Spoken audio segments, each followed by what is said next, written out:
साथियों नमस्कार, एक बार फिर स्वागत है आपका अपने YouTube चैनल कोशिका एजुकेशनल अपडेट्स पर। साथियों, धरने पर लगातार अभ्यर्थी डटे हुए हैं। आप देख सकते हैं, जहां तक आपकी नज़र जाएगी वहां तक आपको टीजीटी कैंडिडेट दिखाई देंगे। देख लीजिए, जहां तक नज़र जा रही है काफ़ी संख्या में अभ्यर्थी आए हुए हैं। तो अभ्यर्थियों से बात करेंगे पूरा घटनाक्रम के बारे में कि क्या रहा। पहले आपको बता भी चुके हैं, परंतु एक अपील भी महिला साथी बार बार कर रहे हैं कि आप सब यहाँ पहुँचें, क्योंकि आपके संघर्ष का ही परिणाम है कि आपके रिजल्ट पर काम चल रहा है। आपका संघर्ष ये है जो 6 तारीख से डटे हुए हैं। तो उनसे बात करते हैं। नमस्कार सभी साथियों को।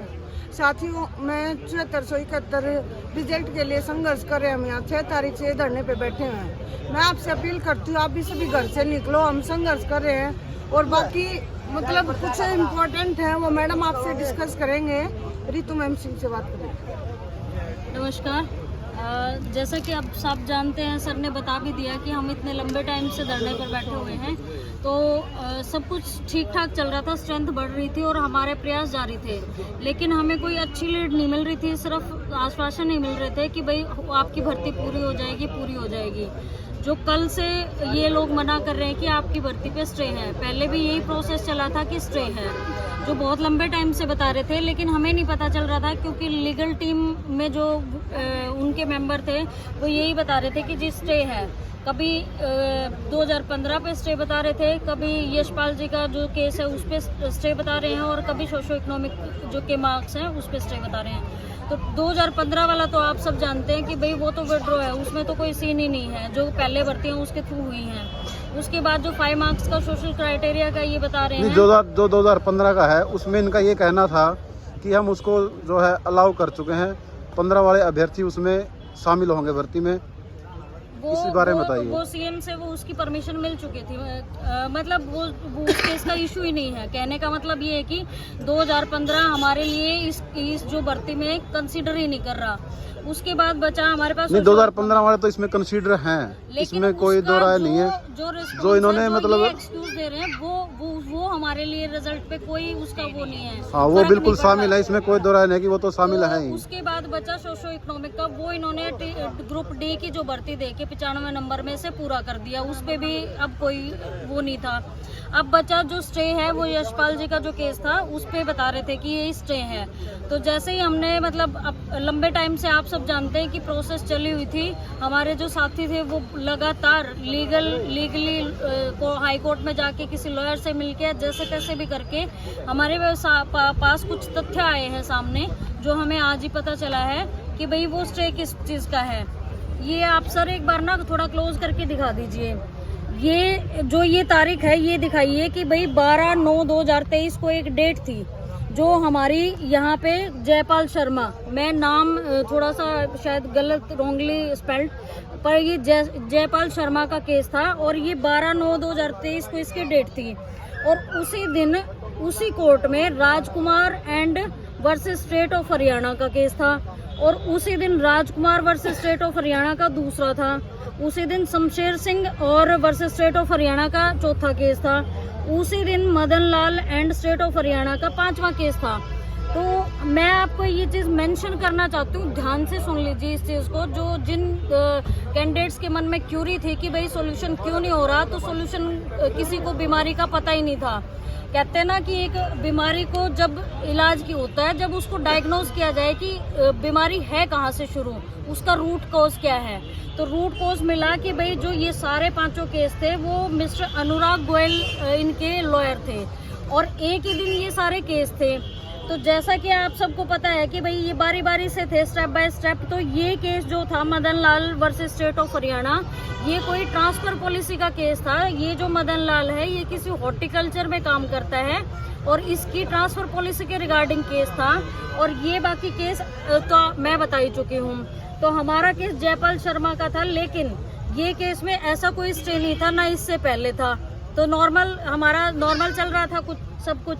लेकिन क्या हुआ कि ड्यू टू टेक्निकल रीजन और रजिस्ट्रार की गलती है और क्लैरिकल मिस्टेक है, ये सारे केस एक ही जगह मर्ज कर दिए गए, टैग कर दिए गए, और उन पे स्टे लिखवा दिया गया। मतलब जब ऑर्डर हुआ तो यानी जब हमें ऑर्डर मिला तो स्टे है इस पे ये। और मेन जो प्रॉब्लम थी वो प्रॉब्लम यहाँ पे थी कि मदन लाल शर्मा का जो केस है उस पे स्टे है, बाकी इन पे कोई स्टे नहीं था।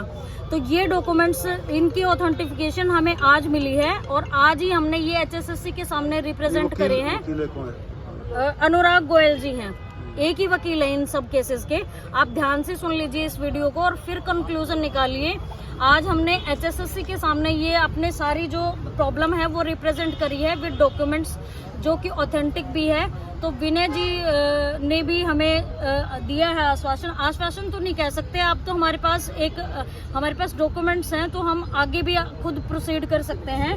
तो इसलिए मैं कह रही हूँ, और जहाँ पे भी ये जो आज हमारी बात सुनी गई है, जो इतने दिनों से सुनी जा रही थी, और जो हमारे पास ये डॉक्यूमेंट्स आए हैं वो इसलिए नहीं आए कि हमने एफर्ट्स किए थे, वो इसलिए आए हैं क्योंकि आप लोग लगातार 3 तारीख से लेके और आज तक हमारे साथ थे और वो स्ट्रेंथ बढ़ी थी। वो स्ट्रेंथ बढ़ने के कारण हमारे अंदर जो मेंटल सपोर्ट मिल रहा था, जो मनोबल हमारा बढ़ रहा था, वो कंटिन्यू था। अगर हम 3 तारीख को यहाँ थे और आप लोग नहीं आते तो शायद हम इतना नहीं कर पाते। शायद वो चेहरे इतने ज्यादा हो गए कि भाई उनकी जो उम्मीदें थी वो हमसे इतनी बंधी हुई थी कि हमें इस पे बहुत काम करना पड़ा। और मैं अभी भी रिक्वेस्ट करती हूँ आप सब लोगों से कि हमें नहीं दिखाना किसी को स्ट्रेंथ, बस ये काम हमारा अच्छे से हो जाए, हमें मनोबल मिलता रहे और आप लोगों का साथ चाहिए। अब मर्जी आपकी है, हमारा सारा काम क्लियर है। आज उनसे बात होगी, वो खुद एजी साहब से बात कर लेंगे। विनय जी से बात हुई है हमारी टीम की, और टीम में 5 मेंबर थे, तो अब वो उनकी प्रॉब्लम है, वो अपने आप एजी साहब से बात करेंगे, अपील डलेगी और सारा स्मूथली काम हो जाएगा। अगर आप लोग साथ हैं तो भगवान से दुआ करिए और यहाँ आके हम लोगों का मनोबल बढ़ाइए, क्योंकि हम यहाँ डटे हैं तो सिर्फ आप लोगों की स्ट्रेंथ की वजह से डटे थे, वरना तो आप लोगों को भी पता है कि इतने कम लोगों में ना तो हिम्मत होती और ना काम होता। तो ज्यादा से ज्यादा संख्या में लोग आके मनोबल बढ़ाइए और अपनी भर्ती ले जाइए, और आचार संहिता से पहले ले जाइए। कल फ्राइडे है, परसों सैटरडे संडे कोर्ट ऑफ है, तो हम कोशिश करेंगे कि आज ये जी साहब से बात हो जाए और कल अपील डल जाए और हमारा काम जल्दी से जल्दी, यानी आचार संहिता लगने से पहले हमारा काम हो जाए। तो मेरे ख्याल से भर्ती हम ले ही जाएंगे, भगवान से ऐसी आशा करते हैं। तो आप ज्यादा से ज्यादा संख्या में पहुंचकर हमारा साथियों का मनोबल बढ़ाइए। Thank you. और साथियों, आप सबसे रिक्वेस्ट है कि आप जितने ज़्यादा से ज़्यादा लोग यहाँ लंबे समय तक जुड़े रहेंगे, उतना ही प्रेशर गवर्नमेंट पर आएगा और हमारा रिजल्ट जल्दी से जल्दी जारी होगा। इसलिए आप लोगों से हाथ जोड़ के अपील है कि ज़्यादा से ज़्यादा लोग यहाँ आए और हमारे साथ जुड़े, ताकि इन लोगों को मनोबल मिलता रहे और ये अपना काम आगे बढ़ाए और सरकार पर दबाव बनाए। आप सभी से रिक्वेस्ट है कि आप सभी ज़्यादा से ज़्यादा यहाँ पर पहुँचे, क्योंकि मैम ने आज हमें आके बताया कि जब वो किसी ऑफिसर से मिलने गए थे तो उनका फर्स्ट क्वेश्चन यही था कि भाई कितने कैंडिडेट्स वहाँ पर बैठे हैं। तो आप जितने ज़्यादा से ज़्यादा संख्या में यहाँ पर पहुँचेंगे, हमारा काम उतने ही जल्दी होगा। जल्दी आइए। तो साथियों, सभी से अपील है कि आप सभी ज़्यादा एक चीज़ और कहना चाहूँगी आप लोगों से कि जब हमने विनय जी को ये बात बताई सेक्रेटरी सर को, तो उन्होंने मतलब बात जैसे डॉक्यूमेंट्स देखे, उन्होंने एजी का मैसेज दिखा दिया था कि भाई उनका मैसेज आ चुका और भर्ती पे स्टे है। तभी मैंने एक बात बोली थी उनको कि भाई सर, ये हमारे अकेले की 4 लोगों की या 250 लोगों का एफर्ट नहीं है, ये 7471 जो कैंडिडेट हैं वो कैंडिडेट और प्लस उनकी जो फैमिली जो सफ़र कर रही हैं इन सब चीज़ों से, वो परिवार है जो इन चीज़ों को सफ़र कर रहा है। तो मैं आप सबको रिप्रेजेंट करा है उनके सामने, तो मेरे हिसाब से अब आप सबको आना चाहिए। Thank you.